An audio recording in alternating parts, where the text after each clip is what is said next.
Hi, I'm Oliver Kent, and welcome to Hipster Horror, the subgenres you've never heard of before, Melt Movie Edition. Two colons, two of them. In this series, I'm going to mix some high philosophy with some of the weirdest subgenres in horror. Let's see if we can't wrestle some new meaning out of what frightens us the most. Well, frightens some of us that aren't cool enough to know what this stuff is. So, I was having coffee with a friend of mine one day, and he turned to me with such glee and asked, "Have you heard of melt movies? I'm really into them right now." I had to clarify what a melt movie was exactly, and he of course responded with, "A movie where people melt." Now, after some prodding, he did end up providing me with examples, and I could easily identify a few of them, quickly realizing what I was getting myself into by continuing this conversation, if you know what I mean. There were one or two mentioned that he warned me against outright, but the likes of This Stuff, Society, and the Blob were, standard fare enough. I just didn't have the colorful vocabulary to describe them properly, or recognize that they were simply the most well-known of an entire subgenre of horror I didn't know I wanted to know about. I still don't know that I want to know about it, but here we are. I could get really hipster for you, talk about slime punk or trash melt or some other super subgenre-y genres I'm pretty sure Dread Central just made up, but we'll go with the slightly less specific umbrella term of melt movie. Melt movies. What are they? Like all genres, they've got bits stuck together to make them fit into a menagerie. Melt movies are, in fact, movies where people melt. Groundbreaking analysis, I know, quoting a friend and scholars alike right there.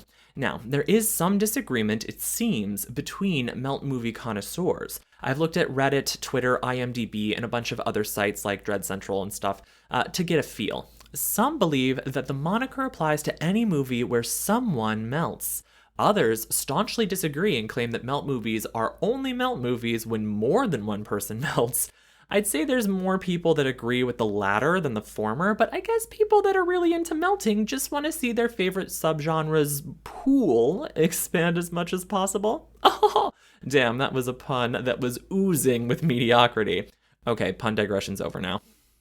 The means of melting, as I'll call it, is different for almost every melt movie, whether it's an external creature devouring someone, alcohol that causes you to melt from the inside out in a myriad of technicolor nastiness, or even the reincarnation of a god giving you a kiss on the cheek and turning you into pink goo. The fact remains the same. Melting is, in and of itself, quite scary actually. Most means of melting are painful at worst and surprising at best, so it's understandable that the core concept of the melt movie is horrific. Is a melt movie body horror? Let's put a pin in that one for now. I believe there is usually a deeper, more psychological reason horror frightens us, and the grunge nastiness of melt movies are no different. There are some relatively easy symbolic reads on melt movies that a lot of people have already made. The Blob, for instance, is often prescribed assimilation as its primary means of symbolic horror. The film is essentially about a red or pink blob, depending on which version you're watching, that goes around to quintessential American locations to eat everything in its path.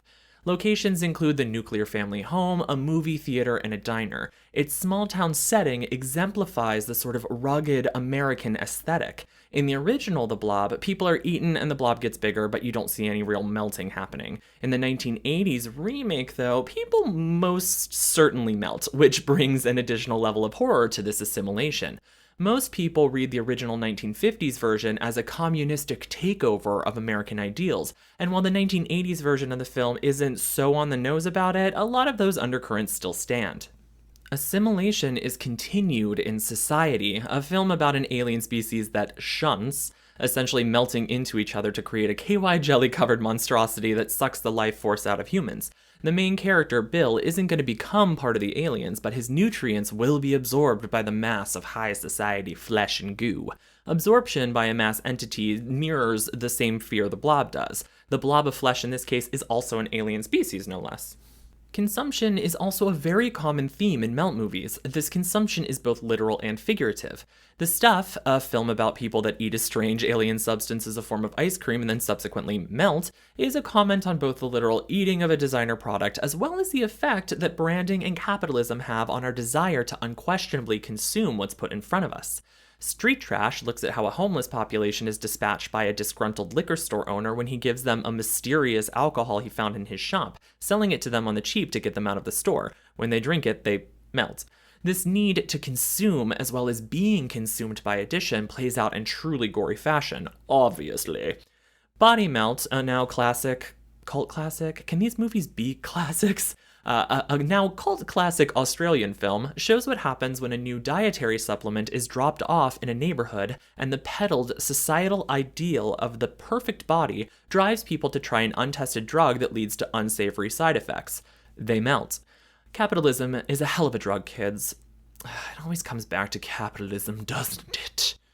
I swear to God, the next video isn't going to have a single reference to capitalism in it. Oliver lied.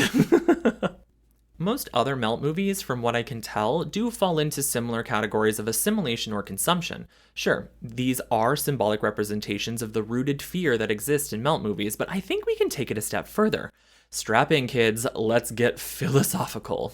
Jacques Lacan, not to be confused with Chaka Khan, was a French philosopher and psychoanalytic critic. I like saying that. Such a rhyme. Also, are you proud of me? I didn't say his name in an overly contrived French accent. Another digression. So, Jacques Lacan has this theory called the mirror stage. Most people consider it a bunch of hooey now, but it was a defining moment for psychoanalytic criticism from the 30s to the 60s, so good for her! And it's influenced a fair amount of other philosophers, even now. Its main conceit is that children, around 6 to 18 months, will begin to see themselves, quotes there, in a mirror, where before there was no object permanence when they looked into the mirror. They begin to form an image of themselves within the symbolic order that exists all around us. See my video on The Author is Dead for more information on that. Where before they existed as a bunch of drives, as Daddy Freud outlined, during the mirror stage, infants stop existing solely in these drives, like survival, pleasure, and control, and begin to process the creation of their ego, which controls these drives, which develops a personality, and what ultimately leads us to see our bodies as a real intangible object. We begin to gain integrity, both the virtue integrity and what I'd call a solidification of the body.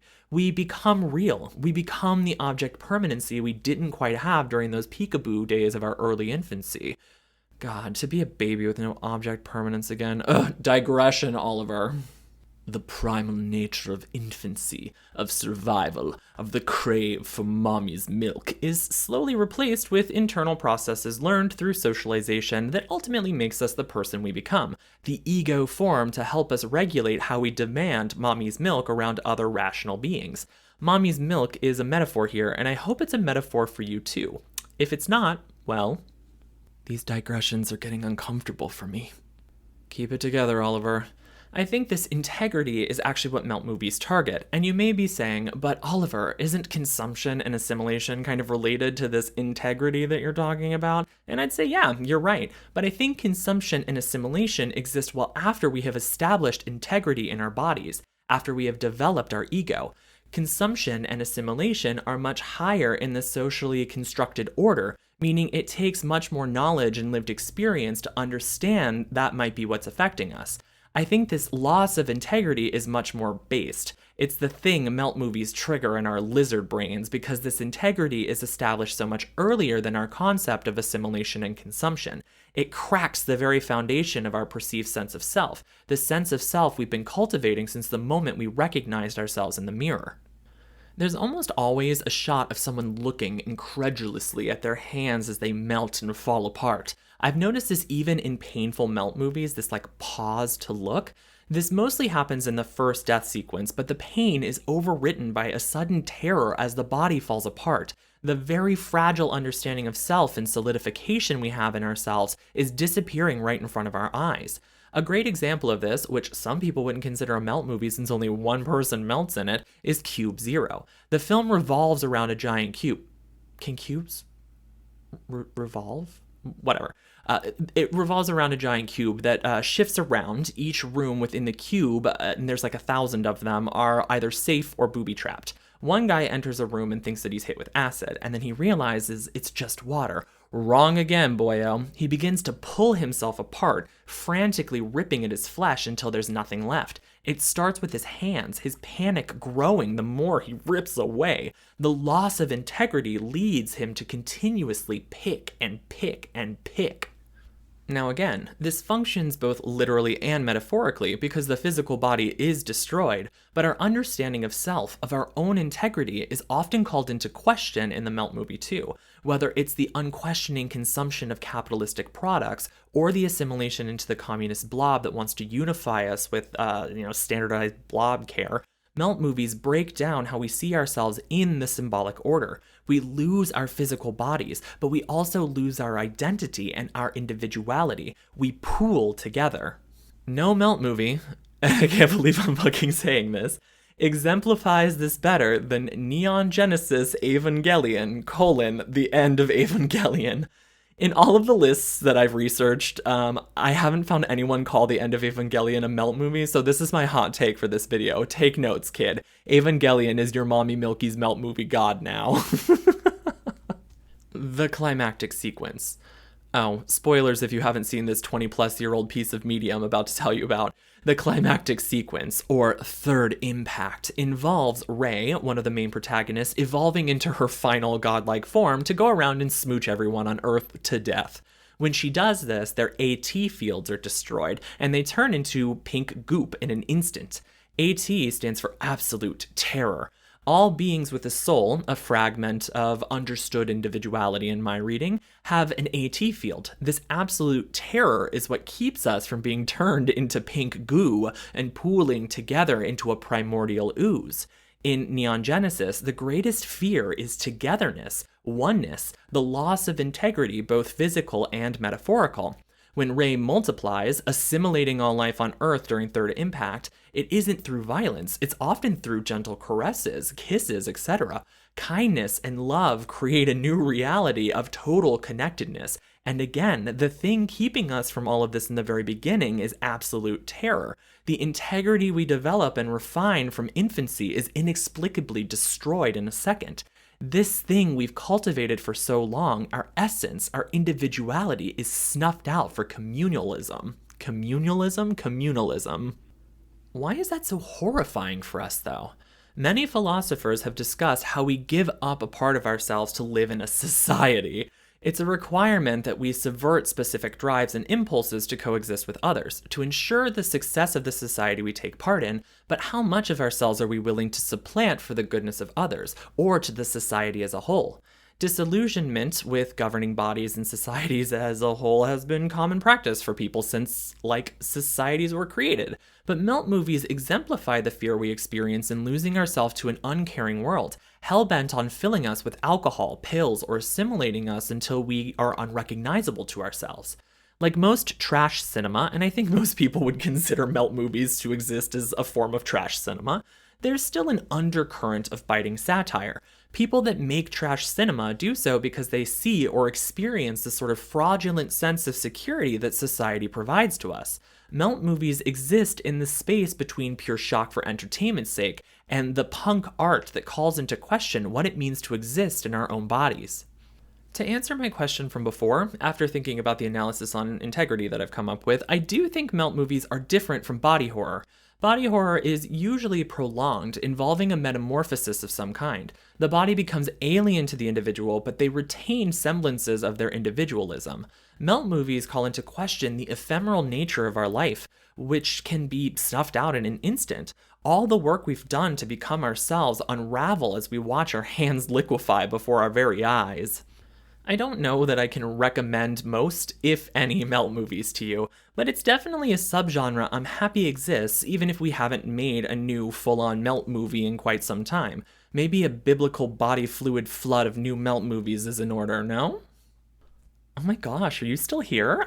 Thank you for hanging out with me and listening to my conversation on Melt movies and the mirror stage. If you enjoyed this video, like, subscribe, and share it wide. I'd appreciate it more than you could know. If you'd like to learn more about the symbolic signs and signifiers, you should definitely check out my video on The Author is Dead. Stay tuned for more deep dives into horror subgenres, and if you've got a subgenre you think I should look into, hit me up. I'm always looking for something new to learn.